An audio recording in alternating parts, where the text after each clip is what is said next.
Hello my dears, a warm welcome to you all. I hope you all are doing well and good at home. Today we are going to see about the last zone of the earth, the frigid zone. The previous chapters we discussed about the equatorial and the temperate zone, right? So now we are going to discuss about frigid zone. I know you all are feeling very much bored at home to watch the videos, even bored. Yes? Okay, I have given a game to make you all interestingly watch the videos. So what you have to do is read out the question which I have asked, and using the clues you have to answer the questions. Okay, are you all ready? Okay children, come on. So make all your minds fresh and free children. Try to answer the question which I have asked. So the first question is, I have wings, I can fly, I am a non-living thing, and find me, who am I? So using these clues you have to find out which thing is that. I have wings and I can fly. By watching these two clues you can find it as it is a bird. But the third clue is I am a non-living thing, but the bird is a living thing. So using the third clue you can easily find out the answer which can fly. Yes, the second question is, I am strong as a lion, I live in the forest, and I had been considered as the national animal. So which animal live in the forest and we call it as our national animal? Find out. And the third one is, I am a fruit, my color is red. If you take me once in a day, doctor will stay away. So using this clues, you have to find out all the three answers. By the end of this video, I'll tell you what is the answer for all the three questions.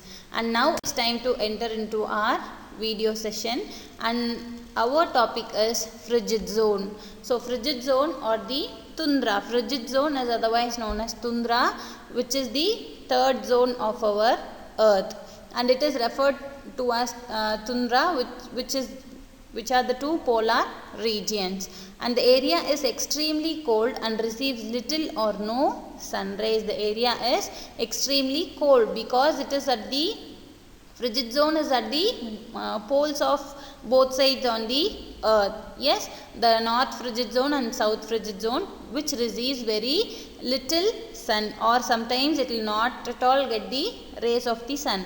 So it is very much cold at the poles, and they are the coldest places on earth and receives little or no sun rays, and they have extreme weather condition. The weather condition will be extreme. It will be very cold, extreme cold climate. And next is about the distribution. Distribution, it means the areas around frigid zone.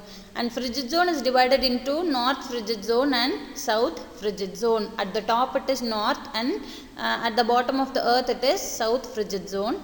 North frigid zone lies between the Arctic Circle and the North Pole, and south frigid zone lies between Antarctic Circle and the South Pole.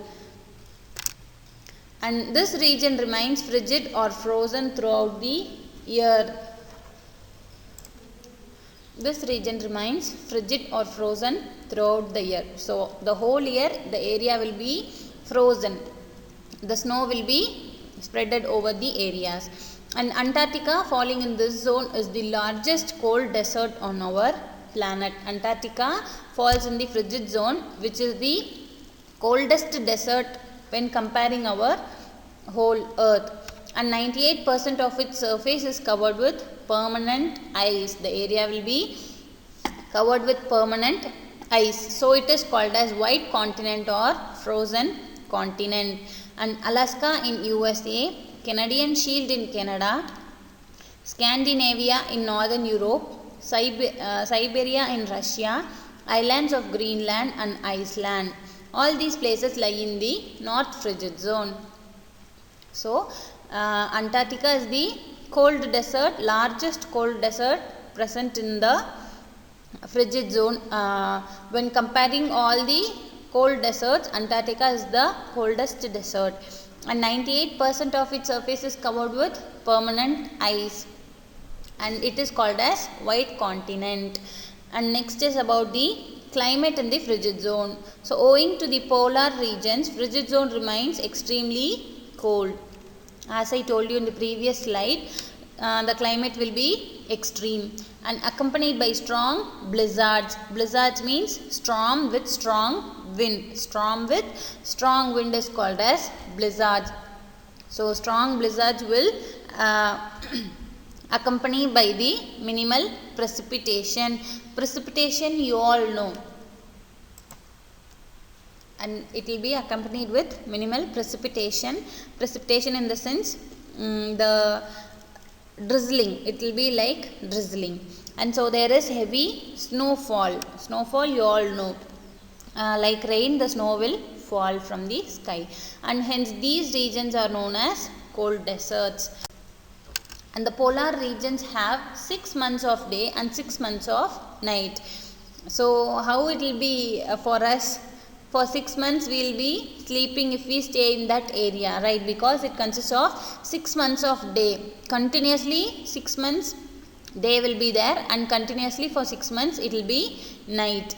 And same way 6 months of summer and 6 months of winter. So during the daytime 6 months of days, summer season will remain, and during the night time 6 months of nights, winter season will prevail. And the land is covered by ice sheets and the oceans is covered by ice shelves. The land is covered by ice sheets and the ocean is covered by ice shelves. Icebergs and snowfields characterize its landscape. Icebergs and snowfields characterize its landscape. Icebergs have you seen in the inside the rivers and oceans? Icebergs, the ice, it will be like a mountain of ice. So that is called as icebergs. And snowfields, all the field will be covered with snow. So it characterizes the landscape of frigid zone, and this landscape gives rise to two unique spectacles in these regions. So we can see two unique things in the frigid zone. So they are aurora and diamond dust. I will tell you brief about aurora and diamond dust. Aurora means it is a glow observed in the night sky. It is like a glow observed in the night sky. It is created by charged particles in the Earth's atmosphere. So you would have studied in science what is charged particles. So those particles will rub each other and aurora is created. It is a glow of light. I will show you the picture of aurora. And next is, it is known as aurora borealis in the Arctic and aurora australis in the Antarctic circle. So there are two names for this aurora. So in Arctic circle it is called as aurora borealis, and in Antarctic circle it is called as aurora australis. Diamond dust is a ground level cloud composed of tiny ice crystals.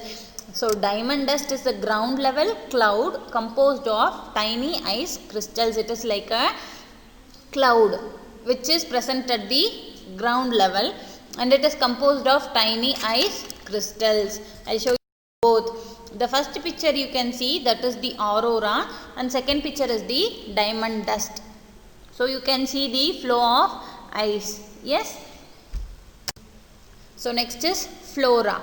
In tundra region, vegetation is sparse and treeless. So flora is about the plants. So in tundra region, vegetation is sparse and treeless. There will be, most trees will be could not stay in that areas, and this is because the ground remains covered with permanent frost or permafrost. Because the field is covered with permanent ice, the vegetation could not stay there. Vegetation is seen only during the short summer when snow thaws. Thaws means when the snow becomes liquid. So thaws means snow changes into the liquid stage, the solid state to liquid state. So vegetation we can see during the short summer seasons, because the ices, the snows start melting. So that is called as thaws, and it comprises algae. It comprises algae, fungi, mosses, lichens and heaths. So you can see in the trees formation of algae, fungi, mosses, because always the moisture will be present in the air and there is no place for the sunrise to occur. And in the lower altitudes, small flowering plants and berries will be found. When we come down from the polar regions, we can see some small flowering plants and berries, and these include cranberry, blueberry and wild currants. So these are some of the fruits which occur during the short summer season in the tundra region or frigid zone. Next is about the fauna, the animals. Animals found in the tundra region are characterized by thick fur and light colored skin. So because there is too much of cold, the extreme cold climate, animals could not prevail there. So it is characterized by thick fur. Its skin will be of thickly coated with fur and light colored skin. Then most of the animals hibernate. Hibernate in the sense they will rest or sleep to survive the harsh winters. Because of extreme winters, the animals will stay in the sleeping position for the winter season. And the penguin is the most popular ambassador of Antarctica. We all know, we can see in the polar regions, penguin are the most popular animals, and polar bear, arctic fox, reindeer, snow leopard and white Siberian tiger live in the northern frigid zone. These are some of the animals which can survive in the north frigid zones. And marine life includes seal, walrus and whale, and bird varieties include albatross, snow owl, snow flamingo and the Siberian white crane. Most probably all the animals and birds will be characterized by thick fur and with the light color. Next is the people who stay there. So population is very sparse, population is very low because of the cold climate, and Arctic regions have very small settlements. Antarctica has none at all because Antarctica is considered as the cold desert when comparing the whole earth. There is nobody living in Antarctic regions, and Inuit are some of the people habitating the tundra of Alaska, Canada, Greenland and Siberia. So Inuit are a group of people who stay in the polar regions of Alaska, Canada, Greenland and Siberia. And in USA they are referred to as Eskimos.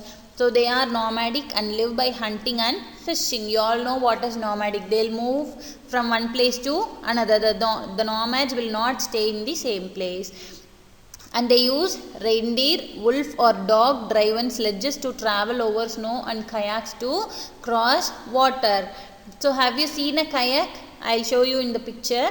So the reindeers, wolf or dog will be used as the traveling agents. So people use these animals to travel from one place to another, and sometimes they will use the kayaks to cross the water. It is like a boat, it will be having a boat like structure. And they used harpoons for hunting. To hunt animal they use the harpoons. In the picture I have shown you the harpoon. And they used they hunt animals like whales, seals, walrus, bears, etc. So these types of animals will be hunted by the people living in the polar regions. And they make houses of bricks known as igloos. Have you seen a igloo, children? In pictures you would have seen more times, right?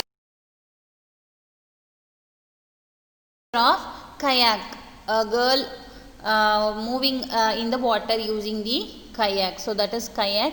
And the next picture you can see the igloo, which is made of ice brick. Igloo is a house made of ice brick. Question is, I have wings, I can fly, I am a non-living thing, and find me, who am I? So using these clues you have to find out which thing is that. I have wings and I can fly. By watching these two clues you can find it as it is a bird. But the third clue is I am a non-living thing. And I am strong as a lion, I live in the forest, and I had been considered as the national animal. It is our national animal, tiger. And I am a fruit, my color is red, and if you take me once in a day, doctors will stay away. So the answer is red apple. So I hope this video session was interesting for you, and you have to read out the lesson well and do the homework I have given. You have to read out the lesson and you have to study the spelling for the hard words and as well as the meanings for those hard words in this lesson. I hope you all enjoyed the videos. Let us meet in a new video. Be ready. Thank you all. Bye.